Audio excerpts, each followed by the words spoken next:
강의 시작합니다. 여러분 안녕하세요. 네, 일주일 잘 지내셨어요? 네, 이제 진짜 날씨도 더워지, 오늘부터는 29도 올라간대요. 어제 23도였다고 하더라고. 그래서 어제는 괜찮았는데 오늘 29도, 내일 30도. 진짜 여름 날씨 들어가는데 제일 중요한 거 건강관리 잘하라 그랬어요. 예, 체력 싸움이에요. 공부도 제가 보니까 진짜 중요한 건 체력 싸움입니다. 공부하다 체력에 밀려버리면 주저앉아 버려. 안 돼. 그러니까 하여튼 몸 관리 잘하고 여름이니까 잘 드시고 잘 먹어야 돼. 땀이 많이 나가는 만큼 에너지가 많이 소비되거든. 잘 드시면서 하여튼 힘내서 오늘도 가자. 자, 지금 무슨 법 나가고 있죠? 도시 및 주거환경 정비법 나가고 있습니다. 시험 문제는 6문제가 난다 그랬는데 제가 2 내지 3만 맞추자 그랬죠? 근데 막상 강의하다 보니까 3개 내지 4개로 더 올라가 버렸어. 자꾸 내용이 아무래도 이것도 봐야 되겠다 하니까 내용이 조금 많아지고 있어. 그래서 한 최소 3개 정도만 우리 목표로 하자. 자, 지난주에 봤던 건 뭐 봤었죠? 용어 정의가 제일 먼저 나온다 그랬죠? 그래서 용어 정의에서 몇 문제 난다? 1문제 정도 꼭 출제된다 그랬어요. 그래서 용어 정의 꼭 정리할 것. 자, 제일 먼저 나오는 게 정비사업이라는 걸 시행하려면 전국에서 하는 정비사업은 앞으로 이렇게 하라라는 국가 정책 방향과 자기 관할국에서 기본계획이라는 걸 수립할 때는 이렇게 수립하라는 그 방향을 제시하는 뭐부터 수립한다? 기본 방침. 앞에 뭐 빠졌어? 도시 및 주거환경 정비 이게 빠져 있어요. 그거 안 해도 돼. 그거 골치 아프게 그냥 뭐라고 한다? 기본 방침 하면 되죠. 누가 수립한다 그랬습니까? 전국에서 하는 거니까 전국에서 앞으로 정비사업은 이렇게 하라라는 방향이니까 누가 저 방침을 수립할까? 국장이 수립한단다. 그랬었죠? 요거 10년마다 수립하고 5년마다 타당성 검토를 거쳐라. 요게 있었어요. 자, 그럼 기본 방침에 따라서 이제 각 관할구역에서 뭘 수립한다? 기본계획. 요것도 다 정리할 필요가 없어. 도시점 주거환경 정비 기본계획이야. 근데 줄여서 그냥 뭐라 보자? 기본계획. 요 기본계획이란 요거를 수립하자. 기본계획하고 이렇게 해보세요. 그래서 이 기본계획은 누가 수립한다 그랬죠? 원래는 관할계획의 장들이 수립합니다. 근데 관할계획 장 중에 한 명은 빠져. 누구? 그럼 군수라고 하면 안 돼. 누구죠? 시골 영감님은 제외. 이렇게 하죠. 그래서 이 기본계획은 도시가 활성화되어 있는 지역에서만 수립하는 거거든. 왜? 도시가 활성화되어 있다는 얘기는 여기 뭐가 많다? 노후불량 건축물들이 밀집된 지역이 많을 수 있다. 그런 지역에서만 기본계획을 수립해서 이 노후불량 건축물이 밀집된 지역을 장차 어떻게 하면 좋을까? 이런 데를 앞으로 어떻게 하면 좋을까? 이런 계획이거든요. 그러니까 저 시골에서는 수립하지 않는다. 어디다? 도시가 형성된 그런 관할구역에서만 수립합니다. 그러다 보니까 관할계장 중에 시골 영감님 누가 있죠? 군수나리. 예, 이 군수나리는 수립하지 아니한다. 예, 군수나리는 수립하지 않는다. 앞에 시골 영감인 군수나리는 수립하지 않는다. 우리 옛날에 그 역사 저기 보면은 뭐죠? 현감이라고 그러죠? 현감이요. 군수가 옛날에 현감이었었어요. 저 현감나리는 수립하지 않는다. 요거 기억하시고 이때 기본계획은 이제 중요한 게 이때 대도시가 아닌 시장은 원래는 수립해야 되죠. 왜? 군수 빼고는 다 수립하라 그랬으니까. 다만 도지사가 야 니들은 수립할 필요가 없어 라고 인정하면 대도시가 아닌 시장은 수립하지 아니할 수 있다. 이럴 때 있었고 이 기본계획을 수립하려면 어떤 절차로 거치죠? 일단 10살 이상 주민들에게 뭐죠? 공람시킵니다. 보세요. 라고 한자. 그죠? 그래서 주민들에게 공람시키고 지방의회 의견을 들어야 된다. 10살 이상 주민에게 공람, 지방의 의견. 이거 기본계획을 수립할 때 주민들의 의견 청취, 주민에게 공람시키고 지방의 의견 듣는 거 생략할 수 있는 사유가 몇 가지 있었어요. 기본적인 이런 경미한 사항은 생략할 수 있다라는 게 있었고, 그건 뭐 외우라고까지는 못하겠어. 한번 읽어보라 그랬었고, 마지막 요거는 10년 단위로 수립하고 5년마다 타성업투라는 게 여기도 있단다. 이런 게 기본계획. 자, 이제 요까지가 기본적인 거고, 이제 본론 내용 들어가서는 제일 먼저 뭐부터 하죠? 정비사업을 시작하려면 뭘 지정해야 돼요? 정비구역을 지정해야 되거든. 근데 여기는 정비구역을 지정하기 전에 먼저 뭐부터 수립한다 그랬죠? 정비계획이라는 걸 먼저 수립한다. 요 정비계획을 수립해서 요걸 들고 정비구역 지정을 한다 그랬습니다. 그래서 정비계획 수립, 정비구역 지정. 그런데 이때 정비계획 수립하기 전에 정비계획 수립 시기가 도래하면 그때 재건축 사업에서만 무슨 사업? 재건축 사업에서만 야, 이 아파트 단지 이거 붕괴 우려가 있을까? 없을까? 이걸 점검하기 위한 뭘 실시한다? 안전진단을 걸 실시한다. 이게 안전진단을 게 있었단다. 요거 여러분들이 기억하라 그랬었죠. 그 다음에 안전진단을 실시해서 문제가 있대. 그럼 이제 정비계획 수립하고 뭐 들어간다? 정비구역 지정을 합니다. 그럼 여기서 중요한 건 정비구역을 지정고시 하면 어떤 효과가 있을까? 정비구역 지정고시 효과와 관련된 내용 몇 가지가 쪼로로 있었습니다. 이것이 중요하다. 자, 이제 정비구역이 시정됐으니까 그 안에서 뭐자? 정비사업을 시행하자. 이제 사업시행으로 들어갑니다. 그럼 사업을 시행하자 그랬더니 제일 먼저 사업을 시행하는 방법에는 어떤 것들이 있을까? 사업시행 방법이 있었죠. 그래서 사업을 시행하는 방법에는 첫째, 사업마다 다르다. 무슨 사업? 세 가지 사업. 첫째, 주관경 개선사업, 줄여서 주개사업. 두 번째, 재개발사업. 세 번째, 재건축사업. 이렇게 세 가지 사업이 있죠. 그중에 주관경 개선사업은 사업을 시행하는 방법이 몇 가지가 있다? 우리 5가지로 나눠지는데 사실은 4가지예요. 4가지 중에 5번째는 이걸 혼용하는 방법이 있더라. 그래서 혼용 방법이 있어요. 그래서 머리자만 떠서 현수는 누구라서? 환관이라서 뭐 할 수 없다? 혼이 날 수 없다. 현수, 환관, 혼 이렇게 하라고 그랬죠.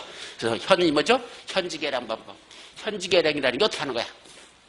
사업시행자는, 정비사업 시행자는 여기다 뭐만 만들어주고 달동네에다가 뭐 만들어주고 정비기반시설 및 공동이용사를 새로 설치하거나 확대하고 그 아래 있는 토지 등 소유자는 자기 주택을 지가 알아서 스스로 보전, 정비, 대량하는 방법.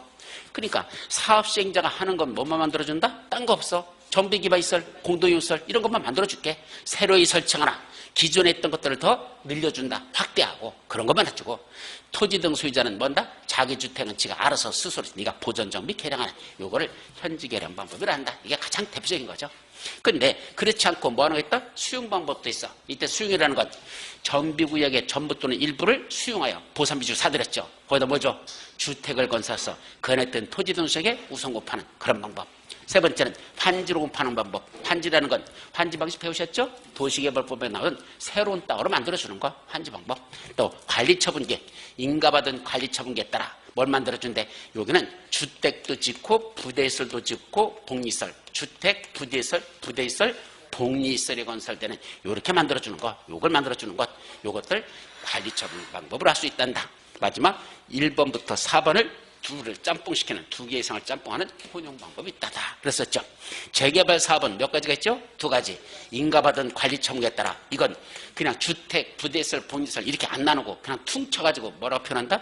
건축물을 건설공파하는 방법. 건축물이라고 쓴다 그랬죠. 그리고 또 하나 환지로공 방법 2가지가 있더라. 2가지가 있다. 반면에 재건축은 뭐만 있죠? 하나밖에 없어.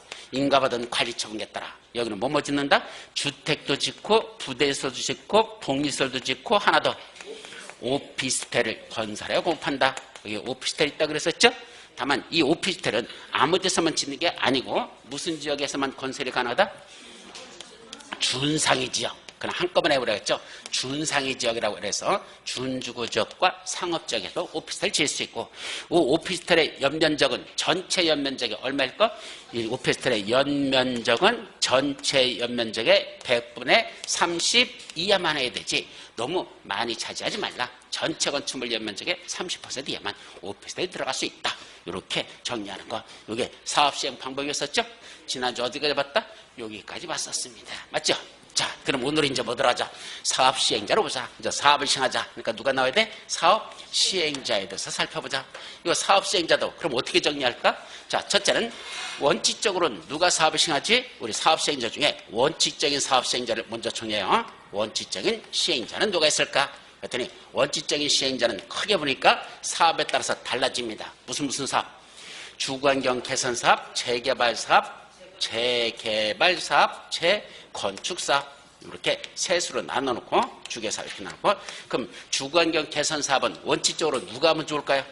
아까 여기 가봐 현지개량 방법 사업 시행자가 하는 일은 뭐라? 정비기반시설, 공동이용시설 이런 것만 만들어준다 그랬죠? 그러다 보니까 사업 시행자는 달동 내에서는 무슨 짓만 한다? 돈을 처발로 넣는 사업만 합니다.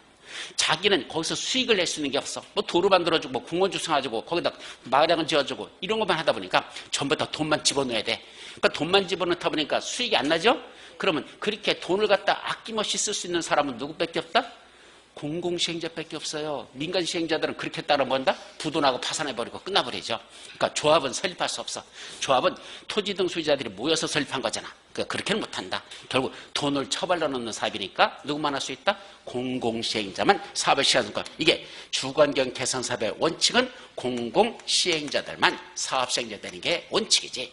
조합을 설립한다? 토지 등 소유자가 사업을 시행한다? 어린 택도 없습니다. 걔들은 돈만 처벌한다는 건 있을 수 없기 때문에. 아셨죠? 그러니까 공공시행자가 누구죠? 원칙은 시장군수 등입니다. 여기 시장군수 등이라는 게 누구라 그랬죠? 시장군수 등 해놓고 요 등에는 누가 들어간다? 시장군수만 있는 게 아니라 시장군수 구청장 합쳐서 시장군수 등이야. 다만 세종시에서는 누가 없어? 구청장 없잖아. 그러니까 세종시장 지가야 되죠? 제주도는 시장이 아무 권한이 없잖아. 그러니까 제주도 도지사 자기 하죠? 그래서 이때 시장군수 등이란 누굴 말한다? 특시, 특도 앞에다 집어넣고 그 다음에 뒤에는 시장, 군수, 구청장 이렇게. 그래서 구청장 등이라고도 쓰는데 그냥 구청장하고 써도 돼요. 이 5명을 시장군수 등이라고 하고 이자들이 달동 내에서는 원칙적인 사업시행자다. 그럼 여기는 어디야? 서울특별시장이야? 강서구청장이야? 여기는 강서구청장이 사업시행자라 이 소리입니다. 달동네가 있다면 사업시행자는 원래 강서구청장. 다만 지들이 하기 바쁘다 못하겠다. 그럼 다른 데를 지정하면 되죠? 누구? 토지, 주택, 공사 등을 지정해서 이때 토지주택공사 등이란 LH, SH 이런 자들을 말하죠. 바로 이 자들을 지정해서 이 자들 보고 하게 할 수 있는 것. 이게 원칙적인 달동네 사업이더라 이겁니다. 다만 이건 현지계량법에서는 이 자들밖에 없어. 근데 나머지 이거 수용방법, 환지방법, 관리처분방법 있죠? 이것들은 다른 자들도 또 일부 할 수 있는 게 있어. 그러나 거기까지는 애울 필요 없어요. 시험 문제 한 번도 난 적 없으니까. 원칙적으로 달동네 사업은 원칙 공공시행자들이 사업을 시행하는 게 맞다. 그러면 재개발과 재건축은 누가 할까요? 이거는 한마디로 말하면 재개발, 재건축은 여기 있는 토지나 건축물이 누구 거죠? 이 안에 누구 땅이야? 여러분들 겁니다. 그죠? 여러분들 거죠? 그걸 부시고 너무 낡아 빠졌으니까 철거하고 새로 짓자. 그래서 누가 갖자? 여러분들이 갖자. 일부 남는 게 있으면 뭐하고? 일반 분양하고. 그러죠? 그래서 일반 분양에서 들어온 돈 갖고 어디다 쓰고 사업비에 보탰으면 우리가 부담해야 될 자기 분담금이 뭐한다? 줄어든다. 그것이 사업입니다. 그러다 보니까 너희들 것 너희들이 부셔가지고 새로 짓는 거니까 그 사업은 누가 하면 좋겠다? 너희들이 하라는 얘기입니다. 그래서 재개발과 재건축은 원칙적으로 누가 한다? 너희들. 근데 너희들이 누구죠? 정확히 말하면 토지 등 소유자. 원래는 토지 등 소유자. 그럼 토지 등 소유자 다시 또 정리해보자. 지난주 용어 정의에서 주관경 개선사업과 재개발 사업에서는 토지 등 소유자란 정비구역에 위치하는 토지 또는 건축물의 소유자 또는 그 지상권자를 말한다. 이랬었죠. 반면에 재건축에서는 정비구역에 위치하는 건축물 및 부속 토지 소유자를 말한다. 구분하라 그랬어요. 대단히 중요한 용어다 그랬었죠. 그러니까 원래는 그 자들이 하는 게 맞는데 너무 많아요. 재개발하는데 가봐. 뭐 토지 소유자 5명 있고 10명 있고 그래요? 아니잖아. 대부분 수백 명에서 수천 명 있습니다. 너무 많죠. 따라서 너무 많으니까 니들끼리 모여서 뭘 설립하라? 조합을 설립하라는 얘기입니다. 따라서 재개발과 재건축은 원칙적으로 누가 한다? 조합을 설립하는 게 맞습니다. 그래서 재개발조합, 재건축조합 이것이 사업시행자의 대원칙입니다. 그래서 재개발, 재건축은 너희들 거니까 니들이 하라. 다만 너무 많으니까 조합을 설립해서 하라. 이렇게 돼 있죠. 다만 재개발 사업에서 상업지역, 공업지역 있었죠? 거기서도 사업을 시행할 수 있었어요. 그럼 상업지역은 상가 건물, 공업지역은 공장 건물 있는 거잖아. 그게 너무 낡아가지고 우리 상업지역에 있는 상가 건물, 공업지역에 있는 공장 건물 부시고 우리 새로 하자 해서 모였더니 사장님들이 몇 명 모였어? 10대 명이 모였습니다. 그 15 사람이 모여서 조합을 설립할까? 얼마 안 되잖아. 그때는 굳이 조합 설립하지 말고 누가 직접 할 수 있다? 토지 등 소유자가 직접 할 수가 있습니다. 이때 토지 등 소유자가 재개발을 하는 건 토지 등 소유자가 몇몇밖에 안 될 때? 20인 미만일 때야. 이하가 아니야. 20인 미만. 20명이 안 된다면 그때는 니들끼리 모여서 그냥 니들이 직접 해도 되지. 굳이 조합 설립 안 해도 된다. 따라서 이 사업시행자 원칙에서 보면 토지 등 소유자가 사업시행자 되는 건 무슨 사업밖에 없다? 재개발밖에 없어요. 재건축이나 주거환경 개선 사업은 토지 등 소유자가 하는 게 없습니다. 그래서 토지 등 소유자가 할 수 있는 건 오직 무슨 사업뿐이다? 재개발 사업에서만. 그것도 토지 등 소유자가 몇 명일 때? 20인 미만일 때만 지들이 할 수 있더라. 이렇게 정리하고. 자, 이게 원칙적인 사업시행자라는 얘기입니다. 다만 재개발과 재건축 조합이나 토지 등 소유자 또는 조합 세건축조합. 이 자들이 지들이 혼자 하기 힘들으면 다른 자들하고 뭐 할 수 있다? 공동을 해줄 수 있다. 시주, 건등, 신한, 시주, 건등 뭐 이런 시하고 같이 했다. 근데 거기 책에 보면 시주, 건등, 신한 이런 게 써있죠? 시가 뭐야? 시장수 등. 주가 뭐죠? 주택공사 등. 토지주택공사 토차 빼서 주택공사 등. 네, 건설사업자. 옛날에는 건설업자라고 했는데 지금 건설사업자라고 불러요. 건설사업자. 그 다음에 등. 주택법에 나오는 등록사업자. 등록사업자. 그 다음에 여기 신한은, 요 재개발은 신한도 들어가요. 재건축에는 4명만 들어가고 재개발은 2사람이 추가돼버려. 이렇게. 재개발은 신탁업자, 한국부동산원. 예, 이자들도 공동을 하는 것도 가능하다. 이자로 같이 할 수도 있더라. 뭐 이런 게 나오는데 글쎄 여기까지 외우라고는 안 할게. 하여튼 공동으로 하는 것도 하여튼 이자들하고 공동으로 시행하는 것도 가능하다. 자, 요 정도만 정리하죠.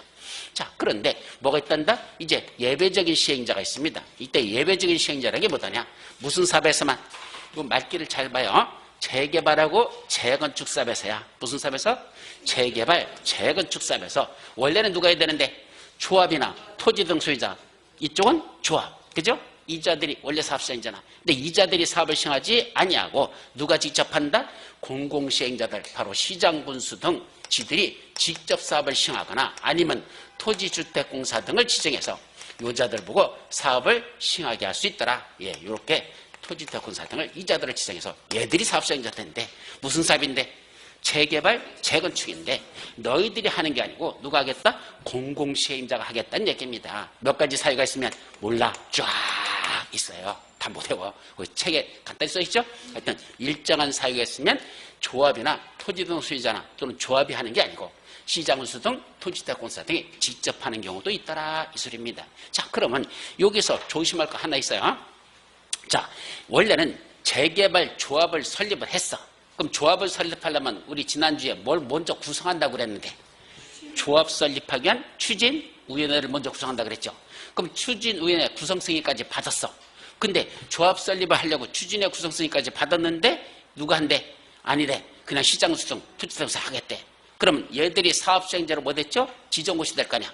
예지자들을 사업시행자 뭐가 됐다? 지정고시가 됐다라 이 말입니다. 그건 저 사람들이 사업시행자로 지정고시 되면 지정고시 된 언제부터? 다음날 어떤 효과가 발생할까? 그 조합 설립 추진에 구성 승인 받은 거 있죠? 또 이미 조합까지 설립이 됐다면 조합 설립인가 받은 거 그거 추진위원회 뭐 된 거 구성 승인 받은 거 뭐 좀 이따 추진위원회 구성하려면 승인 받는 거 좀 이따 나와요. 그 다음에 조합 설립 뭐까지 받았어? 인가까지 받았어. 조합 설립 인가 받은 거 요거 어떻게 될까? 그 다음날부터 뭐 된 것으로 본다? 취소된 것으로 본다. 취소가 의제됩니다. 이때 취소된 거로 본다는 건 결국 뭐 한다는 거야? 취소는 민법에서 배우셨죠? 소급효과가 원칙적으로 있다 없다? 취소 소급효과 있다 없다? 민법이야. 기본 중에 기초야. 취소, 무효, 철회 이런 거 안 배웠어? 해제, 해지. 또 민법 시간에서 여기서 뺏기면 안 되는데 민법 이미 알고 있다는 걸 전제를 하는 건데 공법 공부 왜 안 하냐고 했더니 민법 공부하느라고 못한대. 그리고 민법을 공부하는 게 없으면 어떡하자는 얘기야 도대체. 그죠? 공법 왜 공부하느냐? 그랬더니 아이고 민법하고도 바빠 뒤지겠어요. 그럼 민법에 대해서 얼마나 아는데 아는 거 없어요? 어떡하자는 거야? 그럼 도대체. 그죠? 자, 원래 취소는 무슨 효과가 있다? 소급효 있어요. 예, 취소하면 원점으로 들어가서 처음부터 그거 없었던 거로 돼. 그죠? 해지하고 달라. 해지는 장래에 대해서 효력이 발생하는 게 원칙이야. 다만 제한적 소급효여가지고 빠꾸해서 효력을 좀 소급할 수는 있지만 원칙은 해지는 장래에서 효력이 있다. 취소는 원점으로 돌아서 처음부터 없는 거란다. 무효와 똑같은 효력이 발생하는 게 원칙적으로 취소입니다. 아셨죠? 다만 결혼생활 같은 걸 취소하면 소급할 수 있어? 못하죠. 결혼생활 취소해버렸다고 해서 어떻게 과거로 다시 우리 처음부터 없었던 거로 돌아가자.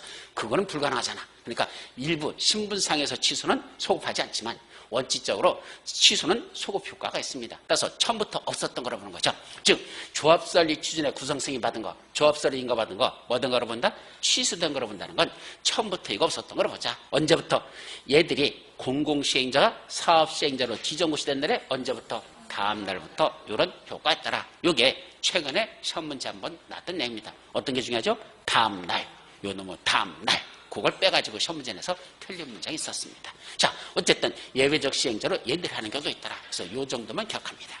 자, 그래놓고 거기 보니까 누구도 나오죠? 사업 시행자만 있는 게 아니라 누구도 있단다? 대행자라는 자도 있고 또 주민 대표회라는 것도 있어요. 그래서 주민대표회. 그래서 작년에 주민대표회가 일부 시험 문제 났거든요. 그래서 올해는 안 날 것 같아. 제가 볼 때는. 그래서 이런 게 있다 정도만 지금은 그냥 찍고 넘어가죠. 자, 그 다음에 제일 중요한 거 사업 시행자 중에 누가 중요하다 그랬죠? 바로 조합. 그래서 정비사업 조합에 관한 게 그 다음에 정비사업 조합에 관해서 살펴보자. 이것은 어떤 형태로든 시험 문제 한 문제는 꼭 날 가능성이 높습니다. 아셨죠? 그래서 이제 지금부터 우리 자료를 보면서 여기까지가 기본적인 거로 끝났고 그 다음 넘어가셔 보면 뭐도 있단다. 그리고 지금 말한 게 요거야 요거에 관한 게 좀 전에 설명했던 중요한 게 요거고 그 다음에 뭐가 나온다? 사업 대행자 주민 대표가 나오는데 이건 그냥 읽어보는 정도로만 하십시오. 자, 이제 다음 페이지에 뭐가 나온다? 전비사업조합. 여기서부터는 또 정리하셔야 돼요. 자, 첫 번째 전비사업조합을 설립하려면 뭐부터 구성한다? 조합 설립 추진위원회부터 먼저 구성해야 됩니다. 그럼 조합 설립 추진위원회는 어떻게 구성한다? 추진위원장을 포함한 몇 명? 5명 이상의 추진위원 및 운영규정에 대해서 토지 등 소유자 과반수 동의를 받아서 누구한테? 시장무수 등에게 승인을 받아라. 요거의 핵심은. 자, 첫째, 추진위원장을 포함한 추진위원 몇 명이 필요하다? 5명 이상이 필요합니다. 우리 도시개발조합을 설립할 때는 토지 소유자 몇 명이 필요했었죠? 7명. 도시개발조합은 토지 소유자 7명이 정관등을 작성해서 지정권자한테 조합 설립 인가 신청이 들어갑니다. 근데 여기는 7명이 아니라 몇 명이다? 5명 이상이 필요하고 그때 뭘 작성한다? 운영규정. 이 운영규정이 뭘까요? 조합에는 규칙 있죠. 그 조합이 작성한 규칙을 뭐라 부른다? 청관. 조합이 작성한 규칙 뭐란다? 청관. 그럼 추진위원회에도 지들끼리 만든 규칙이 있을까 없을까? 있다. 그 추진회가 갖고 있는 규칙을 뭐라 부른다? 운영규정. 이게 추진회의 규칙이에요. 그래서 조합이 설립되면 정관이 만들어지고 추진회가 구성되면 운영규정이라는 걸 만든다 이겁니다. 그럼 이때 운영규정을 만들어서 들고 누구한테 가져간다? 토지 등 소유자에게 보여줍니다. 자, 여러분 이거 사업을 추진하는 추진위원들이 누구고요. 이 사람들이 어떻게 하겠다는 운영규정을 이렇게 만들었으니까 한번 보시고 마음에 드세요? 동의해 주시기 바랍니다. 그래서 동의를 받죠. 얼마큼? 토지 등 소유자 과반수 동의받아서 조합 설립 추진에 구성 승인된다고 시장 군수 등에 가져가면 시장 군수 등이 승인을 내주면 조합 설립 추진에 구성 승인되는 게 끝났죠. 그럼 이제 얘들이 하는 업무는 뭐가 있을까? 읽어보세요. 그냥 이러이러한 업무를 추진에는 수행한다. 그럼 얘들이 이제 뭐 할까? 조합 설립을 추진하는 겁니다. 그럼 조합 설립을 추진하려면 뭐 받아야 된다? 조합 설립 인가 신청이 들어갑니다. 그때 인가 신청 들어갈 때 뭘 가져간다? 그 안에는 토지 소유자의 동의서를 받도록 합니다. 얼마큼 동의받을까? 이 동의요건 항상 시험 문제 0선입니다. 잠깐 여기서 조심할 건 아까 토지 등 소유자 과반수 동의받았죠. 이 동의받은 사람들 다시 조합 설립할 때 또 동의받을까? 원칙적으로 안 받아도 될까? 안 받아도 됩니다. 왜 그러죠? 법주문에다가 추진위원회 구성 승인에 무슨 구성에 뭐한 사람이 있어서 동의한 사람들은 원칙적으로 뭐한 것으로 본다? 조합 설립에 뭐한 것으로 본다? 동의한 것으로 본다. 일어났죠. 어차피 추진회를 구성하는 건 뭘 목표로 하는 거야? 조합을 설립하려고 하는 거잖아. 그럼 추진회 구성에 동의했으면 당연히 뭐 하는 것도 조합 설립에도 원칙적으로 뭐 하는 사람들이야? 동의하는 걸 보죠. 그러니까 2번 받는 건 그건 시간 낭비라는 얘기입니다. 어차피 한 번만 추진회 구성에 동의했으면 조합 설립인가 받는데 여기도 동의한 것으로 본다. 다만 추진회 구성할 때는 동의했는데 조합 설립하는 것에 대해서는 마음에 안 들어. 왜? 처음에는 추진위원 그 새끼들이 잘 모르잖아. 어떤 새끼들인지.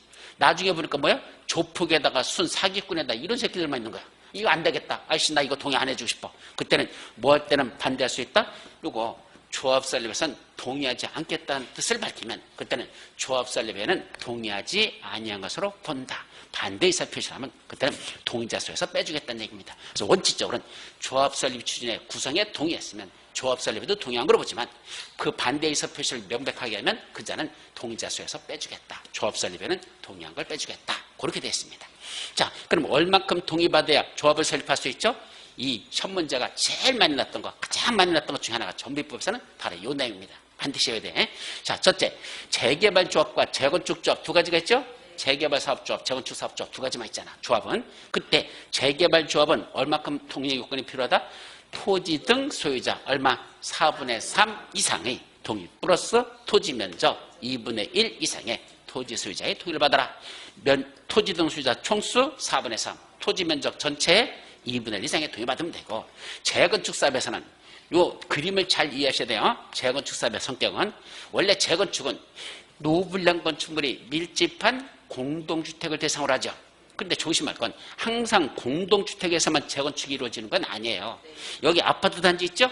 아파트 단지 옆에 보니까 또 뭐 있어? 노불량 건축물에 허름한 동네가 있죠? 그러면 이걸 합쳐가지고 뭐로 정한다?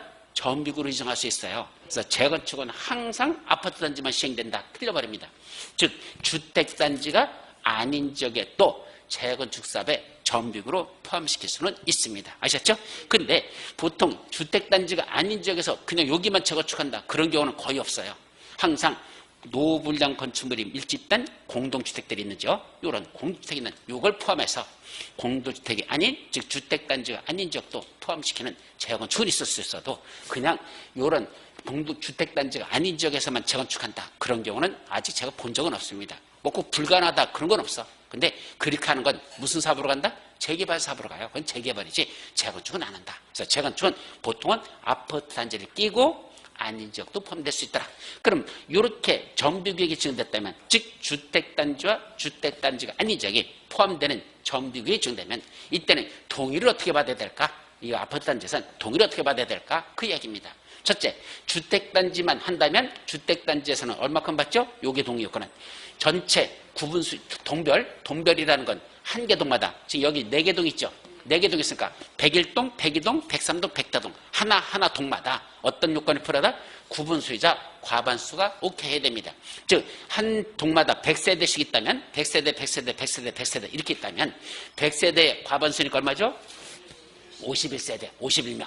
여기도 51명 최소한 각 동별로는 과반수 51명이 오케이야. 일단은 되고, 그것만 갖고 될까? 안 됩니다. 동별로는 과반수지만 전체로서는 그런 요건 갖고는 안 되고, 전체 400세대 중에서는 얼마큼이 필요하다? 구분수이자 4분의 3 이상이 필요합니다. 그래서 동별로는 과반수지만 전체로서는 과반수가 꺼림 필요도 없습니다. 4분의 3이 몇 %죠? 무려 75%입니다. 75% 이상이 오케이 되고, 토지 면적으로 그 동의한 사람들의 면적은 전체 면적 중에 얼마를 차지해야 돼? 4분의 3 이상의 토지 면적을 차지해야, 그래야 동의 요건을 충족한단다. 여기는 그럼 주택단지가 아닌 지역이 포함되어 있다면, 만약 이게 또 포함되어 있다면 여기는 얼마큼 받는다? 여기는 동별이라는 개념이 없잖아. 그죠? 그러니까 여기는 어떻게 받는다? 토지 또는 건축물의 소유자 각 얼마? 4분의 3 이상 플러스 토지 면적은 3분의 2 이상의 동의를 받으면 여기서의 동의 요건을 충족합니다. 따라서 주택단지와 주택단지가 아닌 지역에 동의 요건을 각각 충족해야, 그래야 재건축 조합을 설립할 수 있다. 인가받을 수 있다. 이렇게 돼 있죠. 근데 이 숫자들이 참 머리가 아프잖아. 그래서 이 숫자를 어떻게 외운다 그랬죠?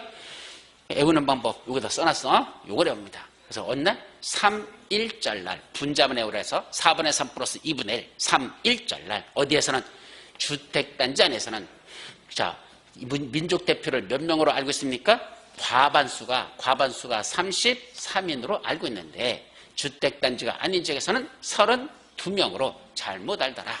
그래서 어떻게 한다고?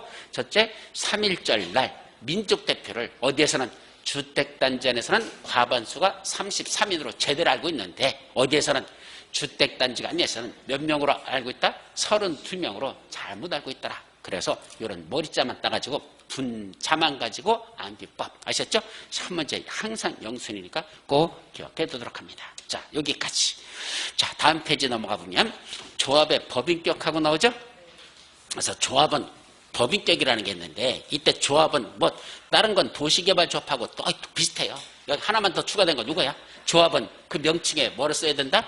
정비사업조합이라는 문자를 사용해야 된다. 요거 하나밖에 없어, 새로운 건. 그러니까 요것만 여러분들이 기억하고 나머지는 도시개발조합과 똑같다. 자, 근데 조합에는 뭘 작성하죠? 규칙이 있다 그랬죠? 그 규칙을 말한다? 정관을 한다. 그럼 정관에는 어떤 내용이 들어갈까? 이러저러한 내용들이 포함된다. 자, 시험 문제. 정관에는 이러이러한 것이 포함된다. 맞는 문장, 틀린 문장? 예, 잘 모르잖아. 그걸 어떻게 알아, 그죠? 이거 다 못 외우잖아. 그냥 모르면 뭐란다? 이러이러한 곳에는 이런 게 포함된다? 잘 모르면 맞는 문장. 그게 80% 확률이야. 그랬죠? 일단 그렇게 하는 거지. 다 외울 수 없어. 첫 문제 났던 거. 조합의 정관에는 점비격의 위치 및 면적이 포함된다. OX. 요거 첫 문제 났었거든. 저는 잘 이해가 안 됐었거든요. 이거 읽으면서도 가만히 있어봐. 왜 정관에 점비구역의 위치 및 면적이 들어가지? 보통은 조합원들에 관한 거, 그죠? 조합 임원에 관한 것들, 이런 것들이 보통 조합원들의 권리 운명에 관한 내용들이 정관에 들어있으니까 이런 게 들어가지. 왜 점비구역이라는 게 왜 들어가지? 이게 나는 항상 이상했거든. 그랬더니 시험 문제를 뭘 낸다? 이상한 걸 내는 겁니다. 왜? 출제하는 새끼도 지가 봐도 이상한 거야, 이거는. 여기 들어있는 게. 그러니까, 야, 이거는 좀 특이하다? 그러니까 그 시험 문제를 낸 거죠. 그러니까 이거는 사실은 정관에 들어갈 내용으로 보기에는 조금 이상한 건데, 하여튼 그게 들어가 있어. 그래서 정관에는 주로 뭐가 들어간다? 여러분들, 조합원들, 조합 임원들, 이런 거에 관련된 내용들이 주로 들어가는 게 일반적이야. 그래서 조합원의 권리, 의무에 관한 내용들이 들어가고, 조합원의 자격, 권리, 의무에 관한 것들이 쭉 들어가는 건데, 거기에 이것이 포함되어 있더라. 이렇게 정의하죠. 자, 그런데 정관을 중간에 뭐 하고 싶다? 변경할 수 있을까? 예, 할 수 있습니다. 그럼 변경하려면 뭐 해야 돼? 조합원 과반수가 찬성해서 다시 뭘 받아야 돼? 변경, 인가를 받아야 됩니다. 여기 왜 인가를 받을까? 처음에 조합 설립할 때 뭘 가져가죠? 이 작성된 정관도 가지고 가서 인가 신청 서류에 이게 포함됩니다. 우리는 이런 규칙을 만들었습니다. 이런 걸 만들었습니다. 라고 올리죠. 그럼 그걸 심사합니다. 심사해서 정관에 있는 내용이 마음에 안 들어. 잘못됐어. 그럼 뭐죠? 인가 안 내줍니다. 빠꾸시켜버립니다. 그러니까 조합 설립 인가에는 뭐가 포함되어 있다? 정관에 관한 내용도 인가사항에 포함되어 있는 겁니다. 근데 그걸 변경하려고 한다? 그럼 다시 또 뭐 받아야 돼? 당연히 변경, 인가 받아야 되는 거죠. 이건 조합 설립 인가 받을 때 정관이 들어있었으니까 그걸 변경하려고 한다? 다시 변경 인가 받아라 이 말입니다. 아셨죠? 다만 조합원 과반수 찬성을 해서 변경 인가 받으면 되는데 중요한 건 과반수 갖고 안 됩니다. 얼마가 돼야 돼? 조합원 3분의 3이 찬성해야 변경할 수 있는 것들이 있습니다. 어떤 것들이 있더라? 이러저러한 것들이 있더라. 그래서 이거 쭉 읽어봐요. 이쪽에 또 웃기는 게 뭐가 들어있죠? 정비구역의 위치 및 면적 있잖아. 이것도 중요한 거래. 나는 이게 중요한 거래. 그래서 이것도 얼마가 필요하다? 3분의 1 찬성이 있어야 변경할 수 있다. 그래서 이것도 3분의 1이라는 요건. 근데 여기 가만히 읽어보면요. 뭐에 가는 건 없는지 아십니까? 그냥 이걸 다 외울 수는 없잖아. 가만히 보면 뭐 가는 게 없어? 임원에 관한 건 없어요. 다시 말하면 임원에 관련된 내용을 변경하는 건 과반수면 되지 얼마면 필요 없다? 3분의 1가 필요 없다는 얘기입니다.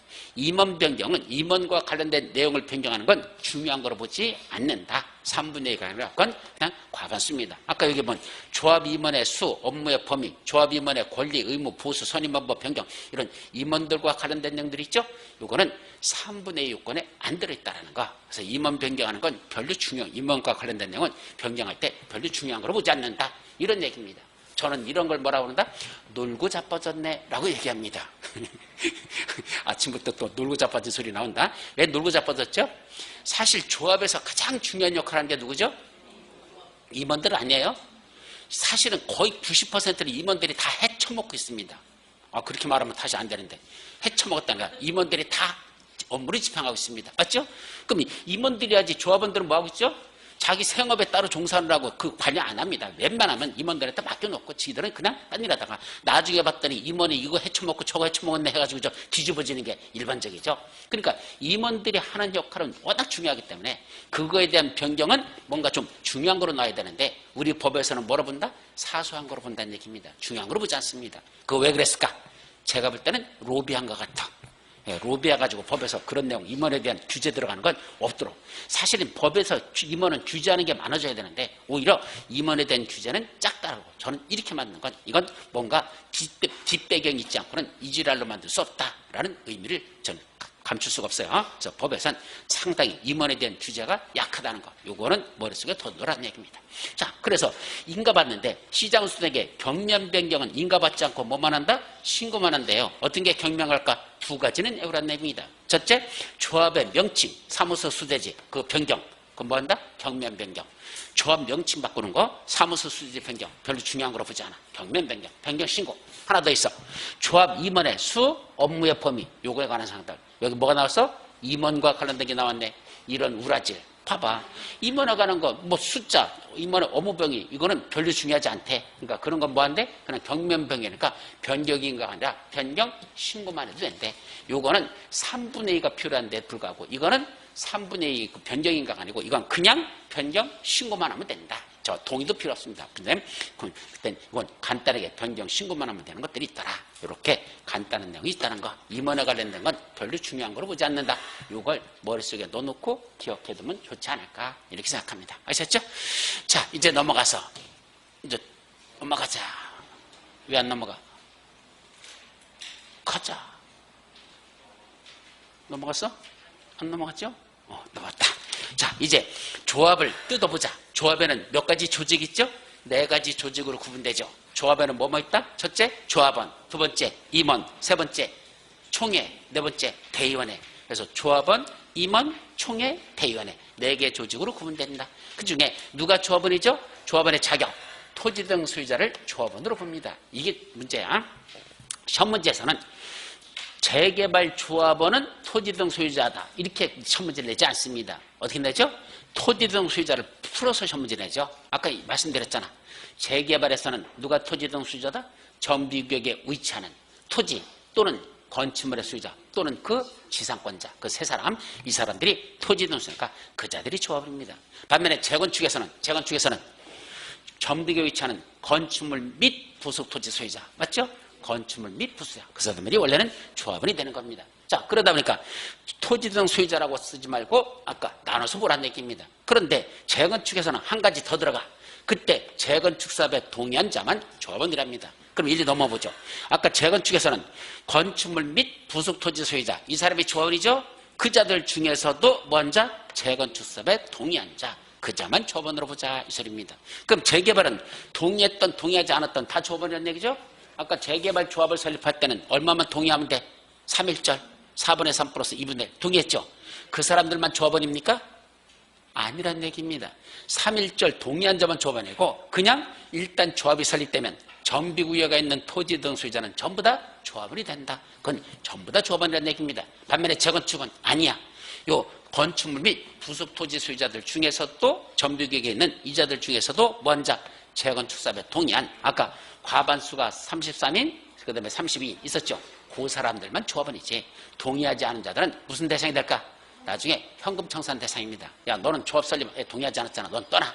그래서 내쫓아버립니다. 만약에 그 사람들을 거기다 두면 사업을 할 수 있을까? 못해요. 왜 그러죠? 자, 여기 아파트 5층짜리가 있었어. 5층짜리가 있는데 여기 조합원들이 이제 사람들이 있었잖아. 이 중에 이분이 몇 층에 사는데 4층에 사는데 동의했어 안 했어? 안 했어. 그럼 이 사람은 조합원이 아니야? 아니죠. 그럼 아닌데 이 사람을 때 매도 청구도 현금 청산 안 시키면 어떻게 되죠?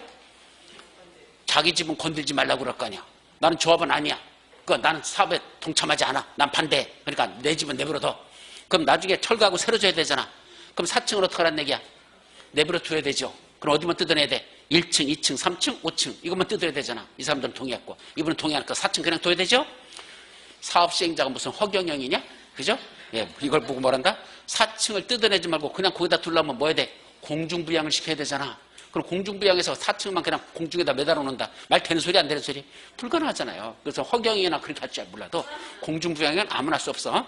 허경영이 할 수 있어. 그러나 일반적으로 이런 사람들은 있으면 안 되죠. 그러니까 니들은 뭐 해야 돼? 팔고 떠나. 강제로 내주는 겁니다. 보상 비추고 내보낼 수밖에 없죠. 그걸 뭐라 부른다? 현금 청산 할 수밖에 없습니다.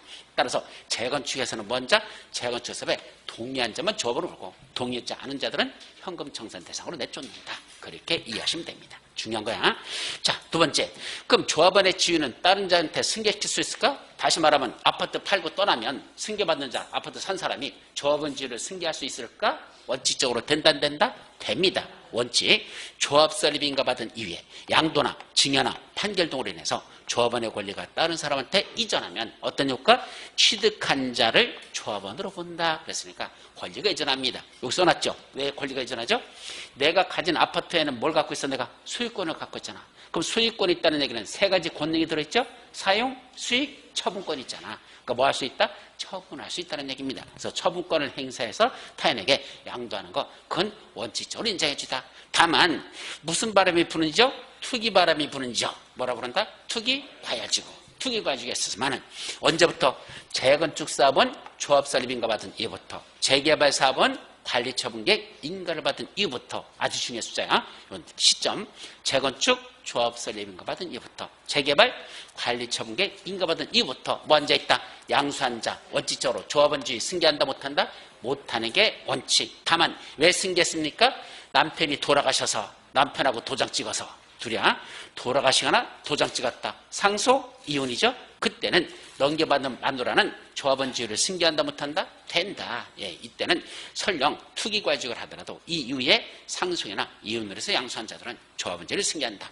더 나가서 양도하는 사람이 왜 양도했죠? 불가피한 사유로 어쩔 수 없이 양도할 수밖에 없었어. 이건 어쩔 수 없어. 그럴 때는 불가피한 사유로 양도한다면 양수하는 자는 뭐 할까? 조합원주의를 승계하도록 돼 있단다. 그래서 그런 것들이 불가피한 사유가 무엇인지가 쭉 나오는데, 핵심은 우리 가족 모두가 이전하거나 그럴 때야 세대원 모두지, 세대원 일부 그러면 틀려버려요. 세대원 모두라는 이 말이 중요한 거니까 나머지들은 읽어보도록 하시기 바랍니다.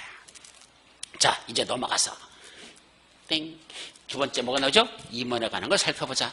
자, 임원에서의 핵심은요, 임원은 몇 명으로 구성되죠? 조합장 1인과 이사, 감사를 두게 됐습니다. 임원은 누구 있다? 조합장 한 명이야. 법으로 정해져 있어. 딱 한 명. 이사, 감사는 여러 명을 둘 수 있어. 그럼 이사는 몇 명일까? 원칙 3명 이상.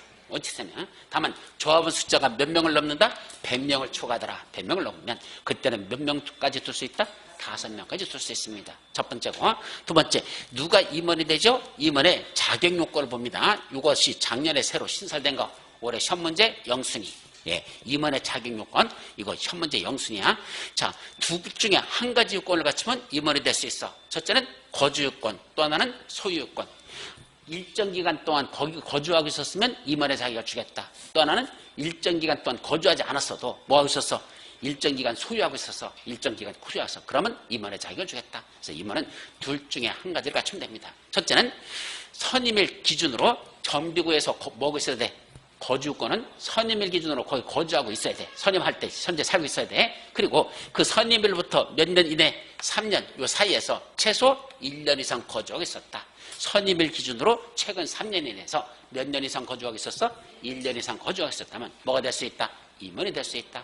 아니면 여기 거주하지는 않았었어. 한 번도 거주 안 했어. 뭐 해줬어? 세만 줬었어. 나는 세만 줬지. 거기서 산 적이 없어. 그런데도 몇 년 동안 보유하고 있었죠? 5년 이상 소유하고 있었으면, 선임일 기준으로 해서 5년 이상 소유하고 있었으면, 5년 이전에 사가지고 계속 갖고 있었다면 이 사람도 뭐가 될 수 있다? 임원이 될 수 있다. 다만 그 중에 누구는 조합장만은 이사감사 말고 조합장만은 선임일로부터 언제까지는 관리처분계 인가일까지는 그 정비관에서 뭐가 있어야 돼? 거주하여야 한다. 또는 상가 같은 걸 가지고 있으면 영업행위를 해야 됩니다. 그래서 아파트 같은 거면 거주하는 거고 상가 건물 갖고 있었으면 영업을 해야 된다. 자, 언제까지만? 관리처분계 인가할 때까지만. 누구만? 조합장만 선임일로부터 이때까지는 지가 거기서 거주하거나 영업을 해야 된다라는 요건을 붙였습니다. 자, 그럼 왜 관리처분계 인가일까지만 거기 거주해야 되죠? 인가일 넘어서도 계속 거주하면 안 될까? 관리처분계 인가일까지만 거주하라 그랬어. 왜 그러죠? 관리처분계 인가가 나면 그 다음에 뭐가 들어가죠? 기존 건축물 철거 들어가거든. 그럼 철거하는데 거기 계속 거주하고 있으면 어떡하라는 얘기야? 예, 포크레에다 찍어서 뒤지라고? 예, 안 되잖아. 철거되는 건물 안에 들어있으면 어떻게 되는 거야? 뭐 찍어서 부시다 보면 그 속에서 깔려 뒤져야지 뭐. 말이 안 되잖아. 그러니까 언제는 나가라는 얘기야. 관리처분계 인가나면 사람들에게 전부 다 사인 수익할 수 없다? 나가라는 소리니까 당연히 조합장도 나가야 되지. 뭐 조합장이 거기 쭈그리고 앉아가지고 순직할 이유는 없잖아. 그죠? 그러니까 조합장은 그때까지만 거기서 거주해야 된다. 그 다음부터는 다 철거할 거니까 다 나가란다. 그때까지만 거주하라. 당연한 얘기입니다. 아셨죠? 자, 중요한 거야.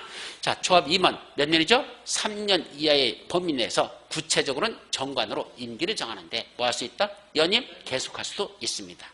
자, 또 직무가 나오는데 그 중에 중요한 건 두 번째 거야. 조합장 또는 이사가 누구를 위해서? 자기들을 위해서 조합과 계약이나 소송을 할 때는 누가 조합을 대표하죠? 그때는 감사가 조합을 대표한다. 이건 어디도 나왔었어? 도시개발조합도 똑같아. 그래서 도시개발조합하고 정비사업조합에서 이 내용 시험 문제 잘 내는 거니까 꼭 기억해 두도록 합니다. 또 겸직금지는 당연하죠. 그건 뭐 겸할 수 없는 건 당연하고. 그 다음에 결격 사유도 어디 있는 거랑 비슷하더냐? 도시개발조합 임원의 결격사유하고 비슷합니다. 다만 하나가 추가돼. 요 5번이 추가되는 거야. 무슨 법을 위반해서? 이 도시 및 주거환경 정비법을 위반해서 벌금 얼마 받았어? 100만 이상을 선고받고 몇 년이 지나지 않았다? 10년이 지나지 아니한 자. 요거는 도시개발법은 없고 정비사업에서만 있는 임원의 결격사유야.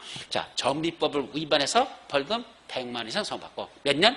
10년이 지난 자. 임원이 될 수 없다. 기억하시기 바랍니다. 아셨죠? 자, 임원을 해임시킬 수 있습니까? 요거 하나 더 여쭙고. 결격사에 해당하다면 언제 임원으로서의 자격이 박탈되죠?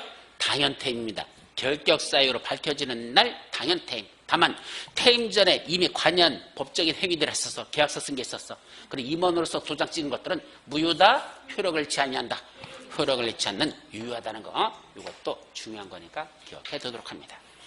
자, 임원 해임시킬 수 있겠죠? 자, 얼마큼만 회의를 열으면 돼? 조합원 10분의 상의 요구로 총회를 개최해서 조합원 과반수 출석에 출석 조합원 과반수로 해임시킬 수가 있습니다. 근데 여기서 조심할 건 조합원 얼마만 요구하면 되죠? 10분의 1 이상만 요구하면 됩니다. 자, 요거는요. 다음 페이지 잠깐 넘어가 보면 자, 여기 총회는 어떻게 열죠? 여기 총회는 둘이 열어. 조합장이 소집할 수도 있고 시장 수등이 소집할 수도 있어. 이때 조합장이 소집하는 건 중요한 거야. 첫째는 조합장 직권으로 소집할 수 있습니다. 직권이 뭐죠? 조합장의 자격으로서 내가 그냥 총회 개최할 수 있어. 내 맘이야. 내 맘이야. 그게 직권이야. 내가 소집할 수 있다. 아니면 조합은 얼마가 요구하면 5분의 1상이 요구하면 열 수 있어요. 근데 좀 전에 조합 임원 해임은 얼마만 요구해도 되죠? 5분의 1이 아니야. 10분의 1만 요구하면 해임을 총회를 열 수 있어요. 그죠? 왜 이건 10분의 1이죠? 임원 해임에 대해서는 5분의 1이 아니고 10분의 1로 한 이유. 굳이. 자, 5분의 1이면 몇 퍼센트죠? 퍼센트로 따지면 20%. 맞죠? 5분의 1은 20%잖아. 10분의 1은 10%잖아. 그러면 조합원이 100명이라면 임원을 해임시키려면 몇 명만 총회를 요구하면 돼? 10명만 요구하면 되는 거야. 일반적인 안건은 20명 이상이 요구해야 되는 거고. 그럼 임원을 해임시키는 총회 여는 건 더 어려운 거야? 쉬운 거야? 쉬운 거죠. 10분의 1만 요구해도 열 수 있으니까. 왜 그랬을까? 굳이 20분의 1. 내가 볼 때는 몇 분 해야 돼? 한 2분의 1 정도는 해야 될 것 같은데. 그죠? 50명은 요구를 해야 될 것 같은데. 아닙니다. 10분의 1이랍니다. 왜 그랬을까? 임원을 해임시킨다고 총회를 열러 가면 임원들이 야 그래 나 뭐가지 잘라라 라고 가만히 있습니까? 그걸 막으려고 별 지랄 발광들을 하겠습니까? 지랄 발광들을 하겠지. 임원이 지 뭐가지 날린다는데 가만히 있을 임원들 어디 있습니까? 조직적으로 돌아다니면서 사람들한테 야 이거 동의 다 찍어주지 마. 이거 총회 여는데 이거 동의하지 마. 방해를 엄청나게 할 겁니다. 따라서 조합 임원을 해임시키는 건 임원들이 반발해서 그걸 방해할 가능성이 높기 때문에 얼마 갖고는 안 되겠다? 5분의 1 갖고는 안 되겠대. 그냥 10분의 1만 요구해도 일단은 열어보자. 그래서 좀 완화시킨 이유가 그 조직적인 방해를 염려해가지고 안 되겠다. 5분의 1은 너무 많고 20%는 너무 많고 그냥 10분의 1만 발의해도 요구해도 일단 총회는 열자. 다만 해임시키는 건 과반수 출석에 출석 조합원 과반수가 찬성해야 해임시킬 수 있도록 이렇게 만들었지만 여는 건 10분의 1만 요구해도 총회 열 수 있도록 쉽게 열 수 있도록 그렇게 만들어준 이유가 바로 임원들의 그 조직적인 반발을 고려해서 이 5분의 1로 하지 않고 10분의 1로 했다. 근데 좀 여기 또 하나 문제가 돼. 정관의 기재사항 중에 뭐가 있었죠? 임원의 권리나 의무나 보수나 선임방법, 해임에 관한 사항을 변경하는 건 얼마면 된답니까? 그건 10분의 1 이상만 요구하면 이건 열 수 있도록 이렇게 해놨습니다. 임원을 해임시키는 것도 총회는 쉽게 열게 하면서 동시에 뭐라 하더냐? 임원의 보수에 관한 거. 나는 요게 제일 신경 쓰이는 게 요거거든. 임원의 보수에 관한 거. 이건 얼만큼만 요구하면 총회를 할 수 있죠? 10분의 1 이상만 요구하면 총회를 할 수 있대요. 그럼 물어볼게요. 임원의 보수는 보통 줄어듭니까? 늘어납니까? 보통 늘어난다고 봐야죠. 처음에 임원하는 새끼들은 뭘 하는지 아십니까? 또 새끼라고 나오네. 여기 나와 자꾸. 왜 새끼죠? 야 저요 한 달에 50만 원만 주셔도 됩니다. 뭐 제가 무슨 돈 바라고 이거 하는 거 아니거든요. 그러니까 저는 봉사하는 차원에서 50만 원만 받으면 되니까 그냥 제 교통비 받으면 되니까 제가 그래서 여러분들에서 진짜 희생하는 정신으로 잘해보겠습니다. 저를 임원으로 뽑아주십시오. 고지랄하죠. 얼마? 50만 원. 그지랄고는 돼가지고 좀 있으면 하죠? 200만 원. 조금 있으면 500만 원. 조금 있으면 1000만 원. 그리고 판공비 매달 1억. 그게 작은 돈이야? 큰 돈이야? 큰 돈이에요. 그게 무슨 큰 돈이야? 여기 사업비가 총 얼만데?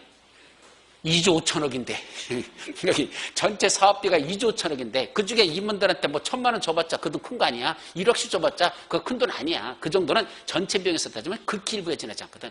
그러니까 그런 식으로 해서 임원들이 돈을 갖다 막 올려가지고 보통 평균 1,000만 원씩 받아먹고 있는 데가 한두 군데가 아니거든. 그래서 그게 문제가 되는 거죠. 그래서 임원의 보수에 가는 걸 무슨 10분의 1만 발휘하면 할 수 있도록 이렇게 요구하면 열 수 있도록 해주는 거. 저는 이거 대단히 불만입니다. 그래서 아까 말씀드렸잖아. 임원들에 대해서는 뭐한다? 이놈무법이 되게 관대한 것 같다. 잘못됐다라고 말씀드린 게 바로 저런 것들입니다. 그러니까 그렇게 기억하십시오. 아셨죠? 아니면 대의원 얼마? 3분의 1 이상이 요구하면 그때도 총회를 열 수는 있습니다. 그래서 원칙은 조합원 5분의 1. 다만 임원과 관련된 건 10분의 1. 그리고 대의원은 3분의 2 이상이 요구하면 총회를 열 수 있다. 요 정도. 자, 시장수 등이 소집하는 건 생략해도 돼. 총회를 소집하려면 총회 개최 며칠 전까지? 7일 전까지 회의 목적 등을 그 조합원들에게 통지하도록 돼 있어요. 그래서 총회 여하는 건 며칠 전까지 알리면 된다? 7일 전까지. 다만 창립총회만은 며칠 전이야? 14일 전이야. 창립총회는 14일이야. 이건 한 주가 더 늘어나. 그리고 등기우편으로 통지해야 되건 창립총회만은 14일 전까지 알리고 등기우편. 나머지들은 7일 전까지만 통지하면 된다. 이렇게 기억하죠. 자, 그 다음에 출석 정족수가 있고 의결 정족수가 있어요. 이때 출석 정족수는 뭐죠?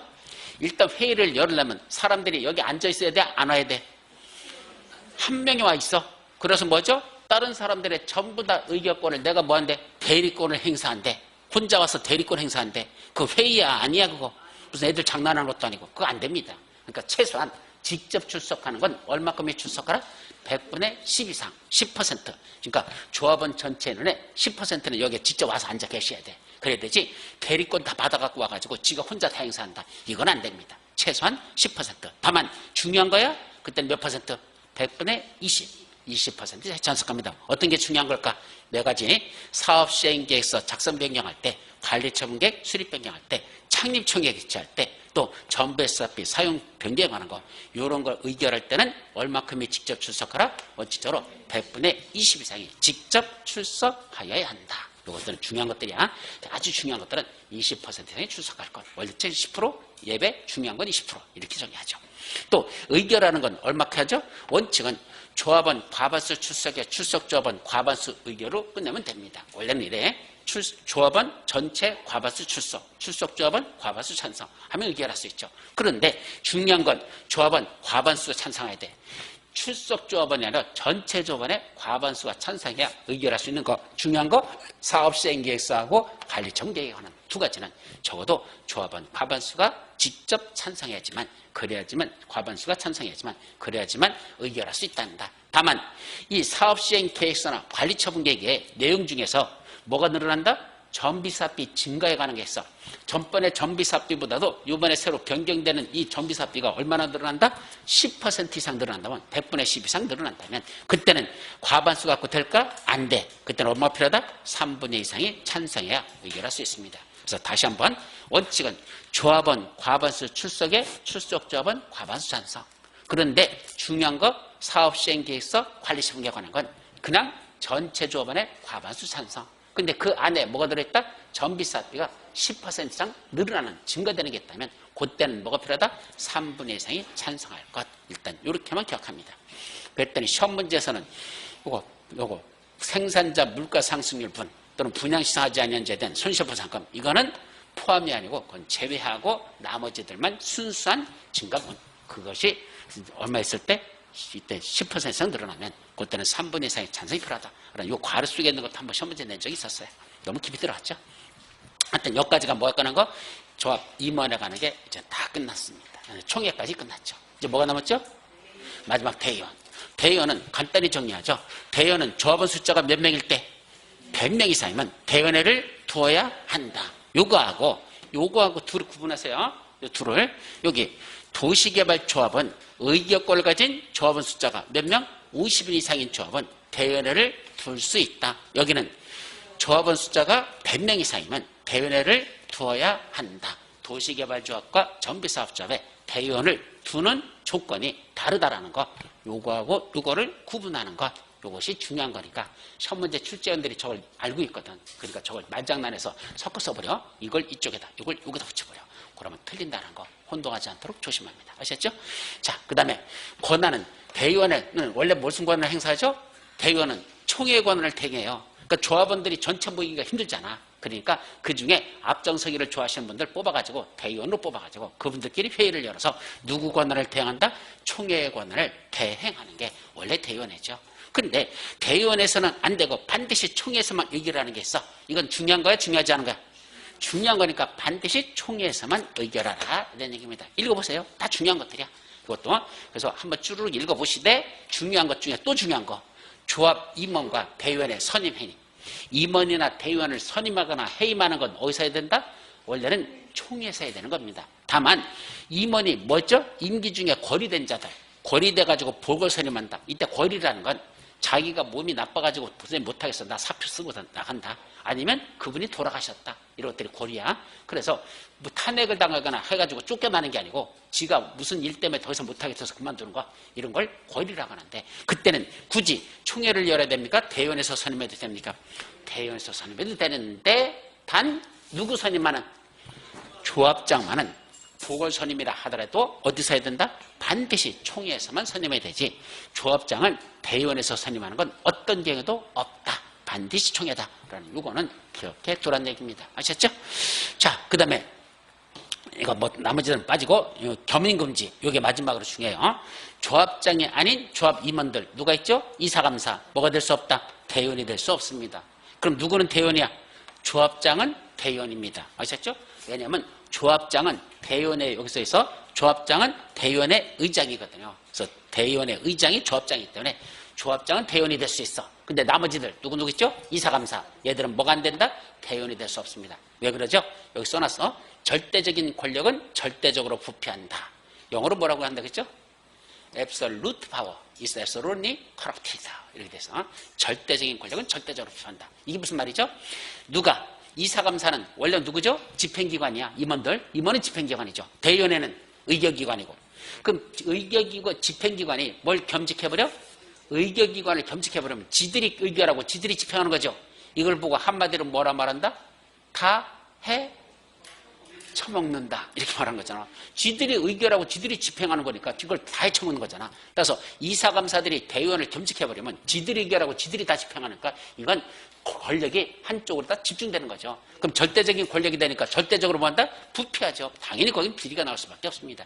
그래서 권력 분립이라는 게 있는 것이고 그래서 우리가 권력이란 항상 체크 앤드 밸런스 그래서 견제와 균형이라고 그러죠. 그 체크 앤드 밸런스가 없으면 그건 분명히 부패할 수밖에 없게 돼. 그래서 권력이 한쪽에 쏠리지 못하게 하려고 이사감사는 대의원이 될 수 없고 다만 조합장만은 이사의 의장이고 대의원의 의장이니까 할 수 없이 겸직해도 괜찮다. 라고 만들어놓은 이것도 시험 문제 잘 내는 거니까 꼭 기억해 두도록 합니다. 아셨죠?